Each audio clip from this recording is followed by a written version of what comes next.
사도신경으로 신앙 고백하십니다. 나는 전능하신 아버지 하나님 전지의 창조주를 믿습니다. 나는 그 유일하신 아들 우리 주 예수 그리스도를 믿습니다. 그는 성령으로 잉태되어 동정녀 마리아에게서 나시고 본디오 빌라도에게 고난을 받아 십자가에 못 박혀 죽으시고 장사된 지 사흘 만에 죽은 자 가운데서 다시 살아나셨으며 하늘에 오르시어 전능하신 아버지 하나님 우편에 앉아 계시다가 거기로부터 살아있는 자와 죽은 자를 심판하러 오십니다. 나는 성령을 믿으며 거룩한 공교회와 성도의 교제와 죄를 용서받는 것과 몸의 부활과 영생을 믿습니다. 아멘. 오늘 아침에 하나님께서 우리 모두에게 주시는 생명과 진리의 말씀은 마태복음 7장 28절에서 29절 두 절의 말씀입니다. 마태복음 7장 28절. 예수께서 이 말씀을 마치심에 무리들이 그의 가르치심에 놀라니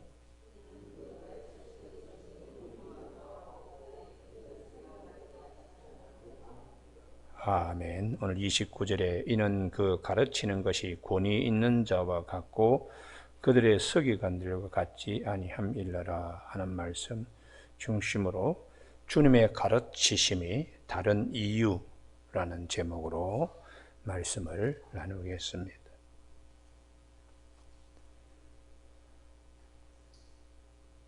이사야 9장 6절에 보면 한 아기가 낳는데 그분의 이름은 기묘와 묘사자라고 전능하신 왕이요 평강의 왕이요 영존하신 하나님이시라고 기록되어 있습니다.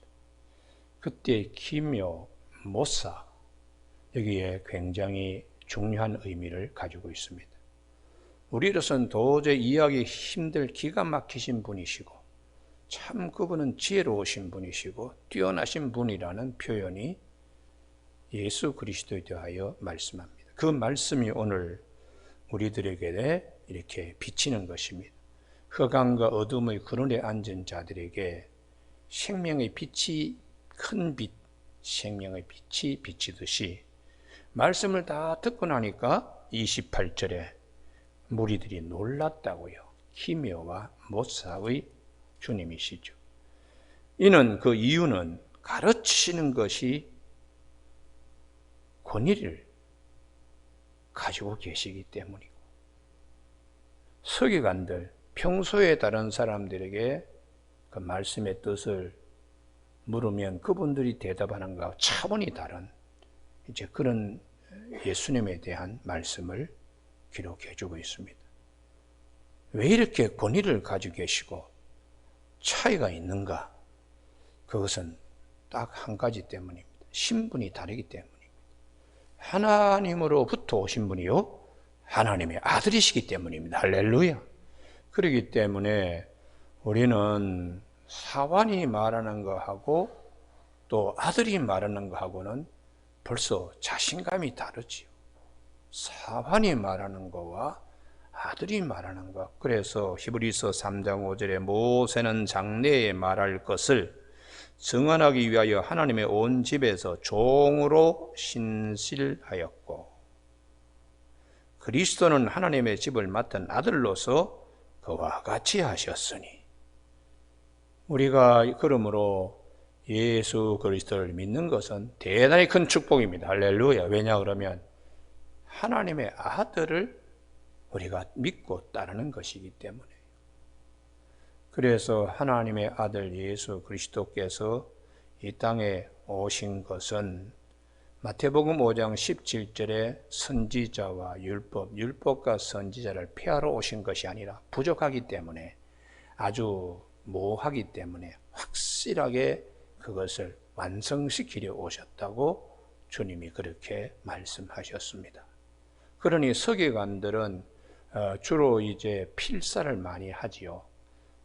예전에 이 히브리인들의 필사는 모음이 없습니다. 다 자음으로만 이렇게 기록되어 있기 때문에 그 자음을 가지고 모음과 더불어 발음을 해야 되고 하는데 일반인들은 이제 잘 모르지요. 그래서 많이 쓰다가 보니까 그 말씀의 뜻을 이제 알면서 물으면 이제 그 말씀의 뜻을 자기 나름대로 많이 써봤기 때문에 말씀의 뜻을 자기들이 깨친다고 가르치지만 차원이 다릅니다. 차원이 다릅니다. 예수님께서는 아주 분명하고 확실하게, 그래서 마태복음 13장 16절에서 너희 눈은 봄으로 너희 귀는 들음으로 복이 있다. 이사야 선지자가 들어도 듣긴 들어도 깨닫지 못하고 보긴 보아도 알지 못하는데, 그게 분명하게 잘 알지 못하니까 본인이 말할 수 없는 것이죠. 우리 그 교단에 서신 선생님들 또 교수들도 본인이 알지 못하면 못 가르칩니다. 아는 것만큼 가르치고 제자들은 아는 것만큼 배웁니다. 그래서 선생이 중요하다는 것이, 예수님께서 이사야가 말씀하신 보긴 보아도 듣긴 들어도, 보긴 보아도 알지 못하고 듣긴 들어도 깨닫지 못하는데, 예수님이 오셔서 하나님의 아들이시니까 하늘에서 간 모든 것을 다 아시잖아요. 그러니까 자신 있게 말씀을 하시고 깊이가 다릅니다. 서기관들하고는 차원이 다릅니다. 그래서 권위가 있고 그 가르치심에 입을 딱 벌리고, 이야, 우리가 어디서 듣지 못한 말씀이 이렇게 쏟아져 나오는구나 라고 했다는 것이죠. 그러므로 우리 주님의 말씀을 듣는 것은 복이 있습니다. 할렐루야. 너희 눈은 봄으로 너희 귀는 들음으로 복이 있다고 그렇게 말씀을 하시면서 천국 비유를, 씨를 뿌리는 그 길가밭, 또 돌짝밭, 가시떨기밭, 옥토밭의 비유를 하시면서 깨닫는 자, 옥토밭의 신앙은 듣고 깨닫는 자, 깨닫는 속에는 야, 참 주님의 말씀이 기가 막히네. 야, 이 말씀이 내 영을 살리는 말씀이 되다니, 이렇게 되는 자를 옥토밭에 씨가 뿌려지는 것으로 묵상하면 할수록 30배, 더 깊이 말씀을 상고하면 상고할수록 60배, 100배의 결실을 맺으니까 그 배에서 생수의 강이 흘러 넘치게 되는 것입니다. 할렐루야. 그래서 오늘 아침에 우리가 주님에 대하여 예수 그리스도를 따르는 것은 우리 눈이 복이 있고 우리 귀가 복이 있음을 꼭 우리 다시 한번 새롭게 깨닫는 아침 되기를 주님의 이름으로 축복합니다. 그래서 우리가 하나님의 아들을 하나님이 보내주신 것은 마지막 카드입니다. 많은 선지자들이 왔지만은 종들로서 온 것이고, 그래서 히브리서 1장 2절에 이 모든 날 마지막 날에 아들을 통하여 우리에게 말씀하셨으니, 그 아들은 하늘에 속한 모든 신령한 것을 다 우리에게 일러주시기 때문에 이제는 너희를 종이라 하지 않고 친구라 하겠다. 친구에게는 다 얘기하잖아요. 그래서 주님께서 하늘에 속한 모든 것을 다 일러주기 때문에 우리는 그분의 말씀에 입이 딱 벌어질 정도로 이야, 참 놀랍구나, 이야, 기가 막히구나, 이런 은혜의 자리에 다 설 수 있기를 바랍니다. 할렐루야. 신앙생활하는 데는 성경 말씀에 들어가면 갈수록 입이 더 벌어지는 거예요.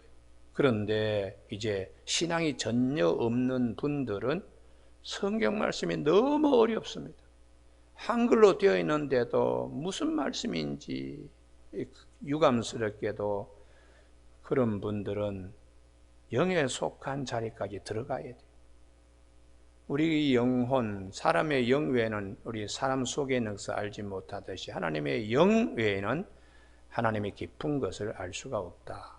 성령을 통하여 하나님의 깊은 것을 통찰한 영에 속한 사람은 누구에게 들을 필요도 없고 판단을 받을 필요도 없다. 그 이유는 성령이 하나님의 깊은 것까지도 다 통달하여서 말씀하시기 때문에 우리가 세상의 영을 받지 않고 하나님께로부터 영을 받아서 이는 하나님께서 우리에게 은혜로 주신 것들을 알게 하려 하심이라. 할렐루야. 그 은혜로 주신 것은 하나님의 아들을 통하여 온갖 좋은 하늘에 속한 말씀을 하시기 때문입니다.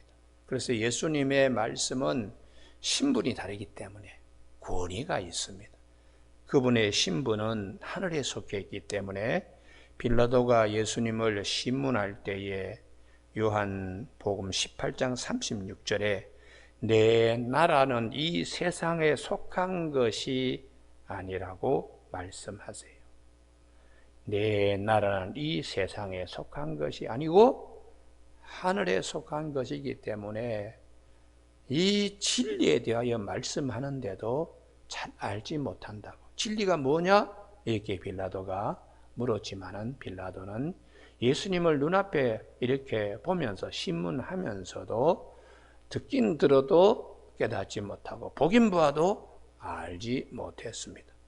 오늘 우리 모두가 마지막 날에 하나님이 예수 그리스도 하나님의 아들을 통하여 말씀하신 이 말씀을 너무 기쁘게 받아들이는 축복들이 있기를 바랍니다. 할렐루야.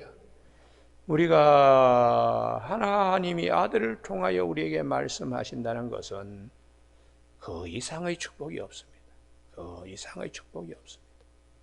그래서 성경 말씀을 볼 때마다 늘 예수 그리스도를 생각하면서 감사히 여겨야 됩니다. 예수님께서 요한복음 5장 39절에 너희가 성경을 영생을 얻기 위하여 연구하지만 이 성경은 곧 내게 대하여 증언하는 것이라고 그렇게 주님이 말씀하셨기 때문에 신구약 성경의 모든 성경을 볼 때에 예수 그리스도를 항상 염두에 두고 성경을 보시면 영안이 열립니다. 영안이. 할렐루야.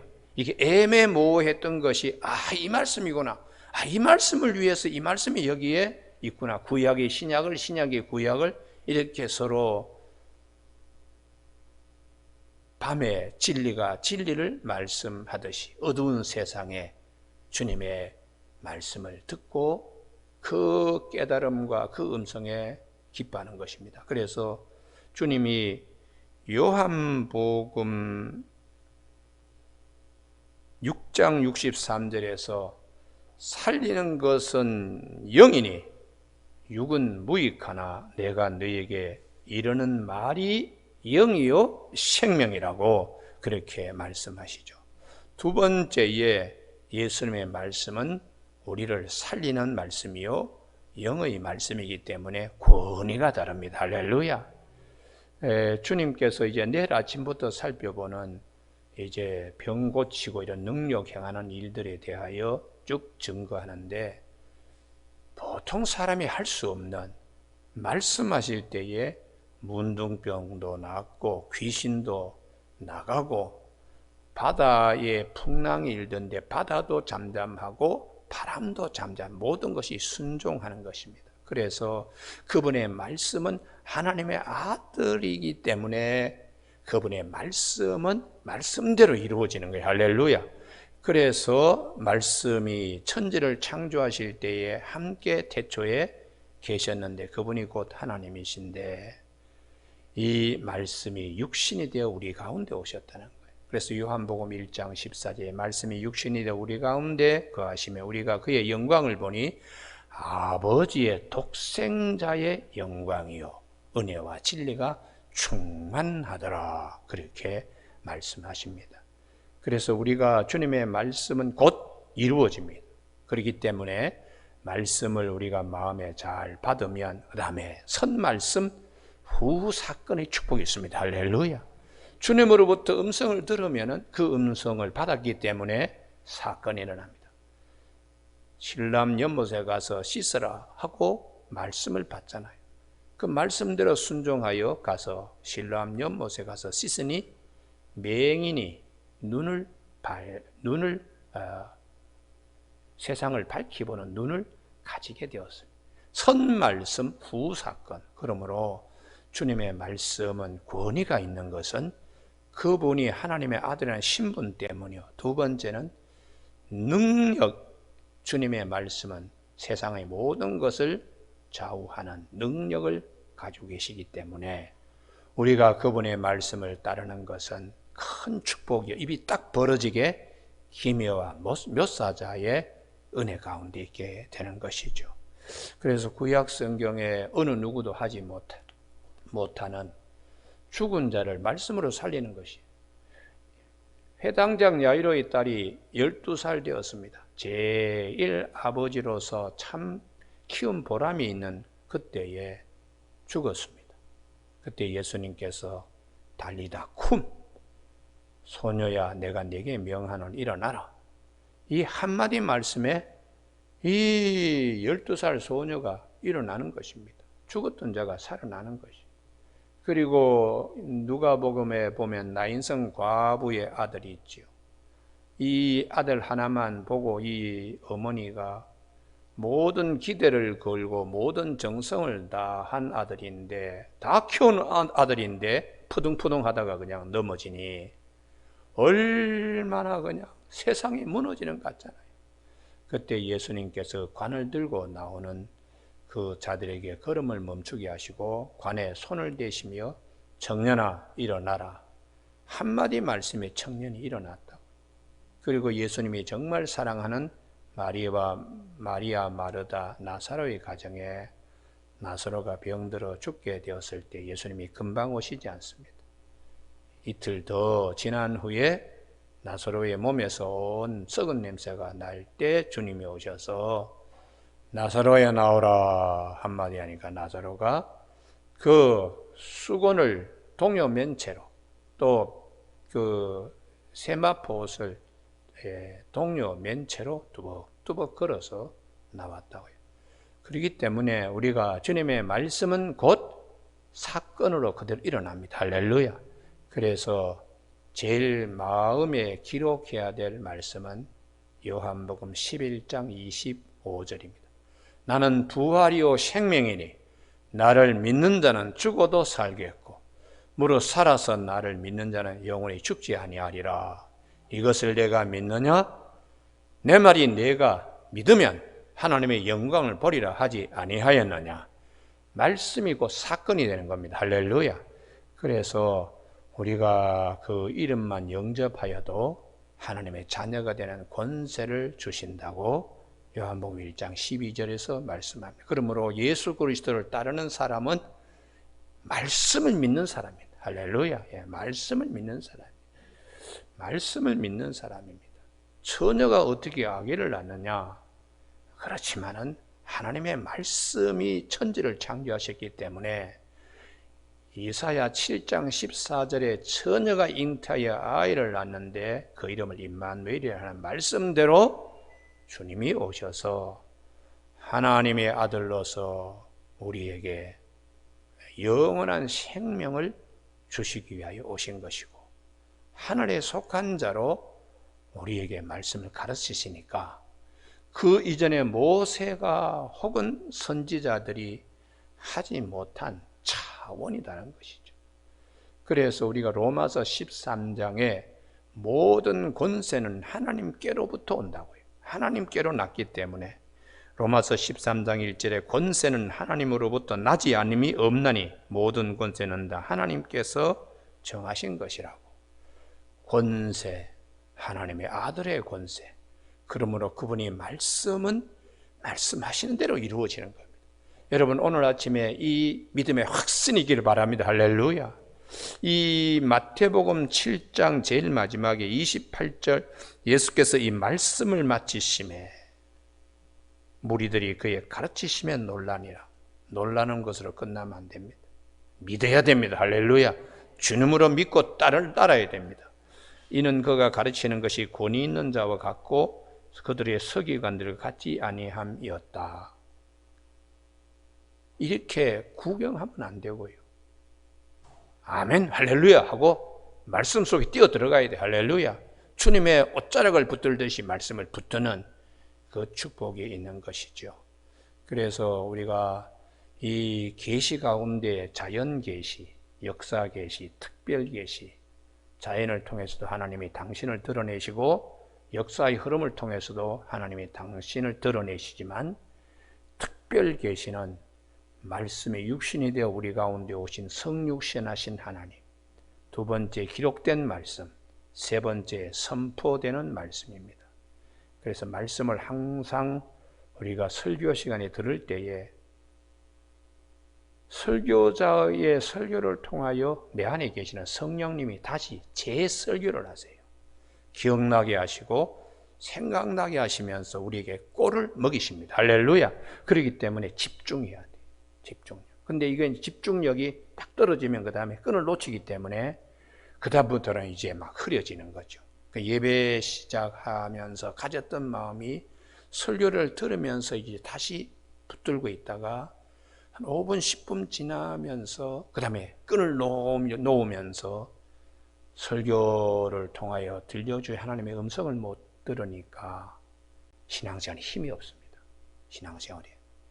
그 많은 한 20분, 30분, 저는 설교를 35분, 40분을 하는데요. 보통 목사님들은 한 20분 정도에서 끝내요. 근데 그건 시작하다가 말아버리거든요. 그래서 예전에 어릴 때는 1시간 반씩 목사님들이 설교하시더라고요. 수요일 날 저녁에는 푹 자고 일어나더니 또 설교하셔. 참 제가 초등학교 다니면서 어릴 때에 수요일 날, 주일 날, 주일 저녁, 토요일 날도 그때는 또 예배를 드렸습니다. 토요일 날. 그래서 그렇게 들으면 자랐기 때문에 지금 한 20분 설교하는 목사님들 방송 설교나 이렇게 보면 참 얄팍하다고 저는 봅니다. 얄팍하다.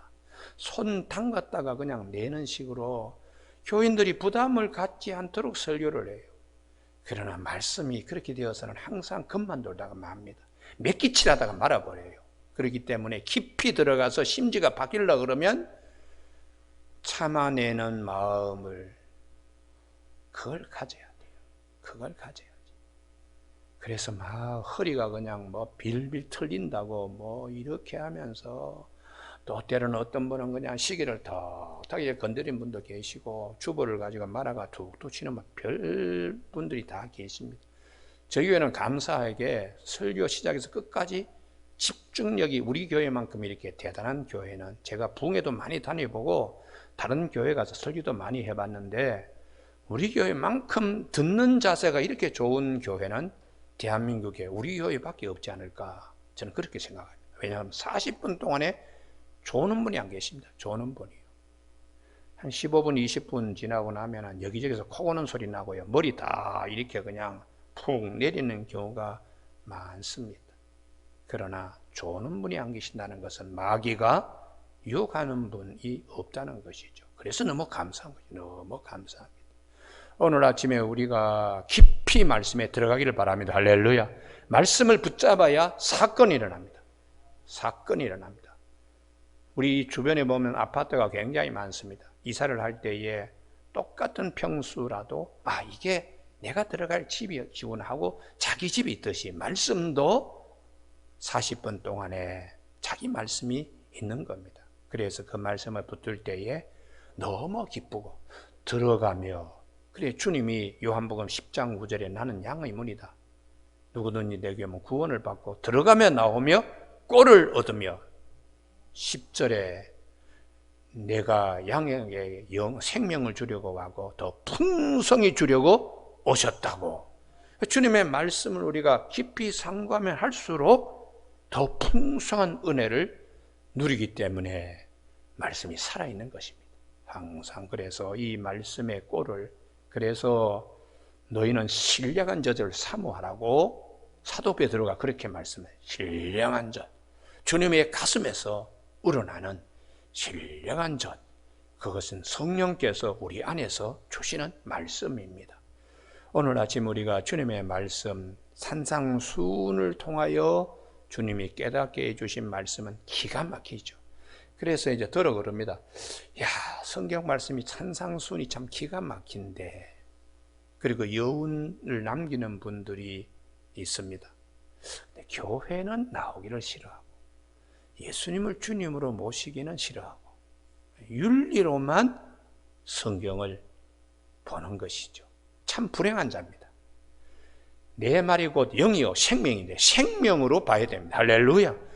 이 생명으로 봐야 되는 말씀을 도덕적인 차원으로 보니까 그분은 문간 안으로 들어오지 못해요. 항상 세상을 향하여 하루하루 그냥 세상이 주는 것으로 기대하며 삽니다마는 육신의 장막이 무너지고 할 때 모래 위에 지은 집은 다 떠내려갑니다. 반석 되시는 예수 그리스도 하나님의 아들 권세를 가지고 그 말씀이 사건을 일으키는 우리의 생명의 영이 되신 말씀에 근거하고 있을 때에 육신의 장막이 무너지더라도 우리는 속사람은 날마다 새로워져서 주님 앞에 설 때에 아름다운 신부로 정말 솔로몬이 아가서에 나오는 술람의 여인을 사랑하는 그 기쁨, 뛰어나오는 신랑의 발을 우리가 볼 수가 있습니다. 그래서 말씀을 우리가 많이 내 것으로 육화시키기를 주님으로 축복합니다. 주님은 하늘로부터 오신 분이에요. 하늘로부터 오신 분이니까 승천하실 때는 본래 자리로 가셨기 때문에 사도 바울은 에베소서 4장 9절에서 올라가셨다 하셨은즉 땅 아래 낮은 곳으로 내리셨던 것이 아니면 무엇이냐. 내리셨던 그가 곧 모든 하늘 위에 오르셨다고. 그분이 부활승천하셔서 오늘도 우리에게 예수의 영을, 성령을 보내주어 말씀을 끊임없이 기억나고 생각나고 깨닫게 하면서 은혜를 주셔서 풍성한 꼴을 그렇게 먹게 하시는 주님, 그 주님께 항상 감사하는 저와 여러분이 되는 아침 되기를 주님의 이름으로 축복합니다. 기도하시겠습니다. 하나님 아버지, 오늘도 우리 육신의 삶은 날마다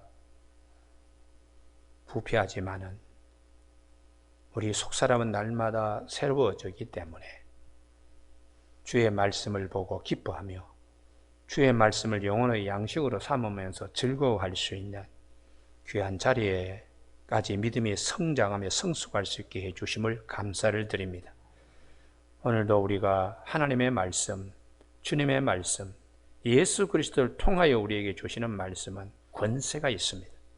그러므로 그 말씀대로 모든 것이 이루어지기 때문에 항상 주님의 말씀 우리에게 허락하여 주셔서 선말씀 후 사건의 체험들이 있게 하시며 또한 나는 부활이요 생명이니 나를 믿는 자는 죽어도 살고 무릇 살아서 나를 믿는 자는 영원히 죽지 아니하리라 하는 말씀 앞에 아멘으로 크게 화답하는 우리 믿음이 되어서 내 말이 네가 믿으면 하나님의 영광을 보리라 하지 아니하였는 말씀대로 꼭 되게 하여 주시기를 원하옵고 예수님의 이름으로 기도드립니다. 아멘. 하늘에 계신 우리 아버지, 아버지의 이름을 거룩하게 하시며 아버지의 나라가 오게 하시며 아버지의 뜻이 하늘에서와 같이 땅에서도 이루어지게 하소서. 오늘 우리에게 이루어갈 양식을 주시고 우리가 우리에게 잘못한 사람을 용서하여 준 것 같이 우리 죄를 용서하여 주시고 우리를 시험에 빠지지 않게 하시고 악에서 구하소서. 나라와 권능과 영광이 영원히 아버지의 것입니다. 아멘.